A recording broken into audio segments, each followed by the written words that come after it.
Hello. My name is Bryce Tubbs. I just want to come today to share how a mentorship student got to about $9,000 per month in monthly recurring revenue. It took about 6 months in this case. Sometimes we have certain stories where people, get to, $11,000 a month in 10 days, 37 days, XYZ. But I wanted to kind of share what a more natural progression looks like, just in case maybe you want to grow your business very slowly and you want to grow it very consistently. Because I know I've spoken to a couple people who want to do it like that. For me, just a background of me, I got started in my accounting firm in about 2015. And when I got started, things are a lot harder than what they were today. I didn't know how to do marketing. I didn't know how to do sales. I didn't know how to price my work. So what that led to was me walking around my city, literally on it's called a street called Main Street in Miller in Ann Arbor, Michigan, which is where I'm from. And I'd be walking around with like a stack of flyers and brochures and just knocking on doors saying, hey, could I maybe do some accounting or bookkeeping for you? I have a background in corporate America and I've been trying to start my own business. What that led to was getting the door kind of slammed, the proverbial door slammed in my face, people saying your price is too high, them wanting to pay me like 150 to like $200 a month. And over the course of time, I had to develop a lot of methods to, number one, raise my price. Number two, figure out a way to have people come to me virtually. So I didn't have to go out and walk around because it does get very cold in Michigan, and it's just a waste of time if you're walking in place to place and you're not really getting, clients as easily as what you want. So I had to learn that the hard way. Now I share videos and have mentorship programs so you guys don't have to do that. So number one, most people when they're trying to start their business, they have priced themselves too low. So sometimes what happens is people come to me and they have like 2 to 3 clients already. When you ask them how much money they're doing anywhere between 450 to maybe like $600 a month because the clients they got were just too underpriced, right? And oftentimes if you don't know what to charge, it's not really your fault, right? Because no one really shows you this. Sometimes what people do is they'll go like on other people's websites and they'll like look at people around them just to try and get like a comparable rate. Now, the problem with that is that most people price their bookkeeping in 2 ways. Number one, they price based on what they think they can get. And number two, they generally price based on it being like a loss leader. For example, there's a lot of like CPAs and tax professionals that will offer tax prep, right? And as a way to kind of keep the person connected to them for the entire year, they'll do bookkeeping. But since they don't really have the bookkeeping as their main service, they don't really know how to price it. They don't really value it that much. So they kind of just do it for a really, really, really low price. And what that happens and what that causes for everyone around them to start seeing those prices, start copying the prices, because when people are new, they don't know exactly what to charge, and it causes the price to kind of go down inside the local area. Now, if you're pricing your stuff based on that, you always have to try and be around the same price. Now, there's a phrase in marketing that goes, there is no benefit to being the second lowest price person, but there is a massive benefit to being the most expensive. The reason why is because if you're going down, if you're like bringing your prices down, you're kind of competitive, but not really. And people start treating you like a commodity because they know they can just go up the street and get it for the same thing, for the same price, even lower in some cases. And as soon as someone comes to the lower price point, then oftentimes they're just going to, kick you to the curb and go with the next person.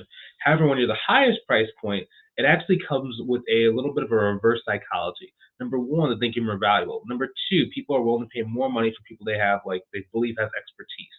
Number three, since people are willing to pay more money for those who have expertise, if they pay you more money, they automatically respect you because they see you as more of an expert, which makes your job a lot easier. Because one, they're not going to micromanage you. Two, they're going to trust the work that you do. Three, when you add value by telling them a recommendation based on what you're seeing inside the books, they actually take action and listen to it. Now, let's start with raising your price and charging more. Now, generally, whenever I see someone's prices, most people can between 1.5 to 3x whatever their current prices are when they're quoting in a new client. It's just we underestimate ourselves. We don't really think we can get as much as what we can. So oftentimes, instead of charging the person, $750 a month, we go down to like $500 a month, right? So instead, just start trusting your gut. Whatever quotes you've had in the past, you can go and look at how much time it actually took you to complete your current client's books. And then you can see, okay, so what did I quote them? Now, the next time around, you should be able to go see how many hours did it take. Am I at least going and charging at least $50 per hour for the amount of hours that I'm working. Now, again, you don't necessarily need to charge hourly. You just need to know, based on the package you have, are you at least making that much money? Now, that's entry level, right? That's starter. That's like minimum. Okay, if you're trying to go and get like, $10,000, $11,000, $12,000 per month, you got to be priced at least at about $60 per hour is like what your average package price needs to break down to. 50 is going to give you, if you get 40 hours a week at $50 per hour, that's about $104,000 per year. Okay. But if you want to actually pocket that, you need to have some, spread, because there's taxes, there's, different expenses. For a bookkeeping business and an accounting business, it is generally very, very low expenses and low overhead, but there still are some expenses, and taxes are going to be your biggest thing. So you should be shooting for like 60, 65 minimum for your business. Now let's assume that's gotten out of the way. Okay. Next thing is, how does this person actually go and get clients, right? How do they actually go and get to $9,000 per month? When they first got started with me, the guy's name is JT, but he was at about $300 per month. He had one client that was paying him $10 per hour $30 per hour for 10 hours per month worth of work. That's $300, right? Now he had a pretty good amount of experience. He had been in business for about 2 months, and he finally got his first client. He was so happy. He finally got his first taste of income that was coming outside of his job. But I was like, dude, you got to charge way more than that. So we fixed his pricing, right? So we fixed his pricing, and he had his average package. His package was starting at $750 per month, right? Now, in order to do that, next thing we have to do is we have to go and find the people. So there's two ways that he was able to go find the people. Number one is by using LinkedIn. So on LinkedIn, there's a couple different ways they can do it. So there's something called like a LinkedIn group. So this is where a group of people are coming and they're asking questions, they're interacting with people, they are really moving and trying to interact and learn a bunch of stuff about a topic. In his case, he niched down to like the nonprofit industry. So he went on LinkedIn, he knew he wanted to go after nonprofits, he knew he wanted to go after nonprofit business owners. There's LinkedIn groups for nonprofit business owners. Now, some people might be asking, Bryce, why would I go to a LinkedIn group for nonprofit business owners when I could just go to a Facebook group for nonprofit business owners? The reason why is because on LinkedIn, if you click on someone's profile and you have a certain feature on LinkedIn turned on, you can actually see how much revenue and the size of the business the person has. So before you ever even open your mouth whether or not it even makes sense to interact with this person. If someone is, making less than 6 figures in their business and they have like no grants, no funding, no employees, they just got started a month ago, it probably is not, they're probably not going to be able to pay you $2,000, $3,000, $4,000 a month. So not to really spend as much time with that person. You might spend some time, you might interact and build for a future relationship, but ahead of time that probably is not going to turn into a $5,000 per month client. They might be a good referral partner, but at the moment you have to go in knowing that they're probably not going to be the person that can pay that much money. Okay, so that's why we're using LinkedIn groups. So inside of there, he was answering questions. And it can be any question. It can be accounting related, it can be marketing related, it can be business related, anything that you have expertise within that, either target market or demographic. Now, if you don't really have a niche, I personally like that because it spreads out the amount of people you can actually talk to. You can start building a relationship, and you start building more of like a generalized expertise and a generalized knowledge around business. See, what a lot of people don't understand is, give me one second. What a lot of people don't understand is that if you're too siloed into accounting and bookkeeping and you can never really relate what you're doing to the business owner, it makes it very hard for them to, one, trust you, and two, actually take your piece of advice. For example, I had one student inside the mentorship program, and the way the business owner had written a check out just didn't really make sense to the bookkeeper. And she was like, you need to actually go and like void that check and then rewrite it out the correct way. And I was like, it was like a $5,000 check. It's like the business owner, if I hadn't told her, dude, don't say that, just figure it out. You have to figure out this is just part of your job. She probably would have gone to the business owner. That business owner would have laughed at her and probably like let her go as a bookkeeper. That's what I personally would do if I was the business owner. If someone told me to go and basically like rewrite the check, cancel the check, go get the money back in your account, then rewrite the check, it doesn't work. But if you understand business and you understand this, it makes it a lot easier for you to kind of, number one, do bookkeeping in a way that makes sense to the business owner. But number two, you can add more value to the client. When you can add more value to the client and you can be in more conversations with that client, it makes them respect you more, it makes them stay with you longer, and it makes them refer more of their friends. Because what can happen is they can start taking you to different either events or locations where other business owners are going to be. For example, I had a client. We were helping them get a loan, so we basically had to do a cleanup for their books. They were a real estate they were real estate investors and they were trying to start like a real estate company, and were making the move from single family to apartment complexes. So we helped them get the loan for that by cleaning up their books, making sure everything was in order, and the person actually invited us to like a real estate little meet and greet inside the local area. We got in there. There was these $1 million real estate investors just all around, and he would actually walk. Hey, these are the guys helping with my cleanup. These are the guys helping me get my loan. Hey, these are the guys who are doing my accounting. And it was like 5, 6 guys right in a row who gave us their phone numbers. We were able to build that relationship and then bring a lot of them on as clients. But it all came from us being able to talk about business, not just as bookkeeping, but everything, because, me and my partner have experience in the real estate niche. Like we, have some holdings, we have some experience with land contracts, and we just really understand the speak. We understand the lingo. We understand talking to specific people.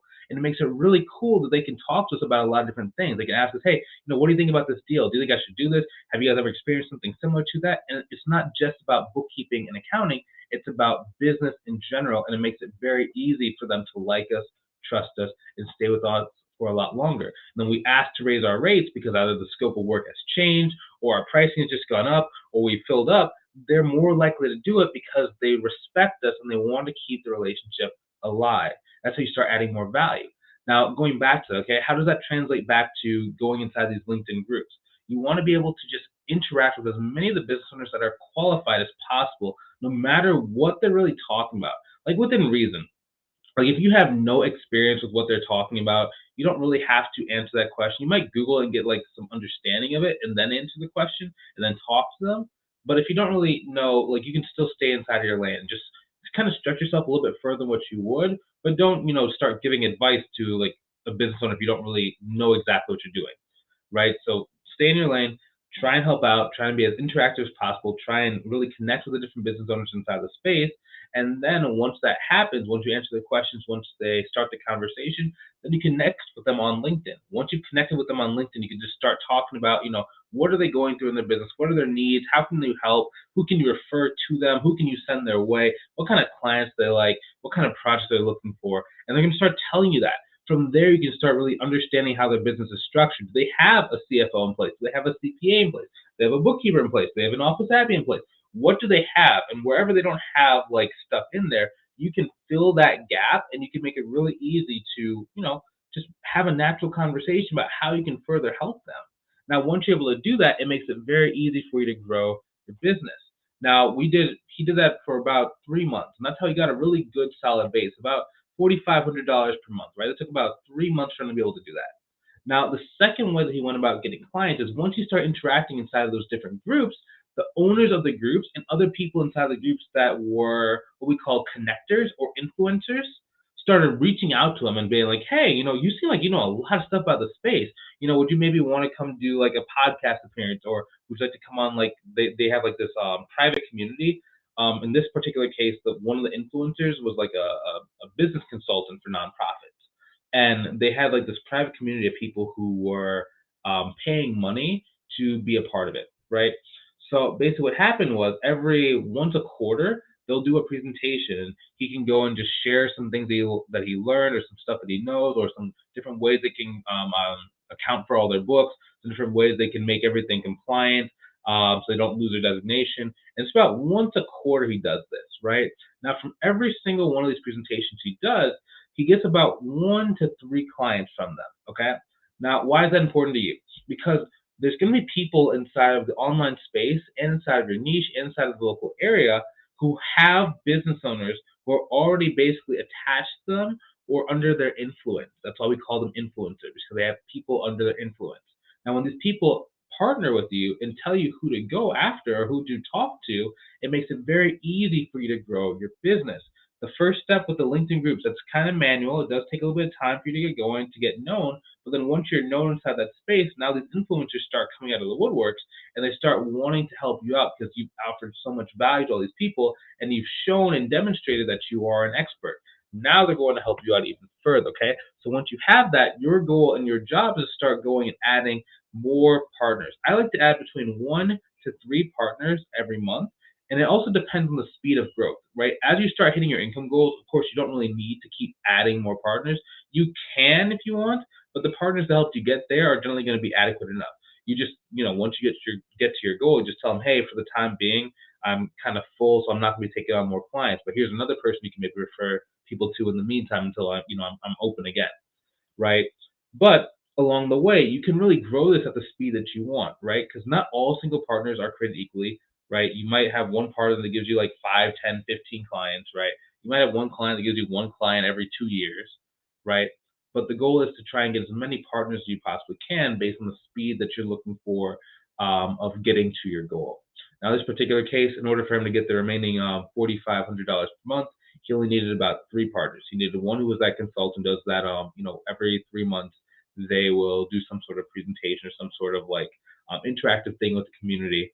Number 2, he had someone who owned one of the LinkedIn groups to put him on her website. So every single time someone was looking for it, the person's website said, hey, this is the person who's like the expert accountant for our group, right? So if you ever have a question about that, if you ever want to look for someone who can do that, go check him out. And it'll have like a link that went straight to his website and went straight to his like LinkedIn profile.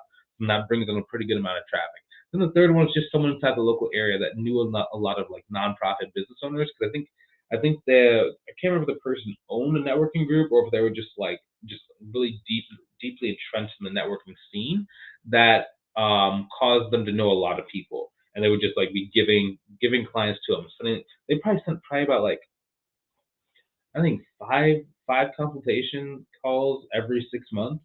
Sorry, no, every 60 days. It was some like really good number. And then he was able to fill up his practice. Now it doesn't take a million clients, right? Sometimes I do speak in these like large numbers of like, you need 10 different partners. But when you're really getting it down and when you really know what you're doing, you need less and less. I'm just speaking to someone like, maybe if you've never gotten a partner before, you're going to need to get a lot more partners because maybe you just don't know exactly what to look for. Now, if you want to go and short circuit all this stuff, like and not have to try and figure this stuff out yourself, I just invite you to go ahead and click on the link either above or below the video to book a call with me to see if I can help you out. Okay, inside of our private mentorship, we've taken a lot of people, about over 150 people inside the mentorship program to date who have been able to go from 0 to their revenue goal. So we'd love to be able to take you to that level. If that makes sense, I'd love to see you inside the mentorship program. You can click the link either above or below the video to book a call with me to see if I can help you out. I'll talk to you soon, and I will see you later, ending the stream in 3, 2, and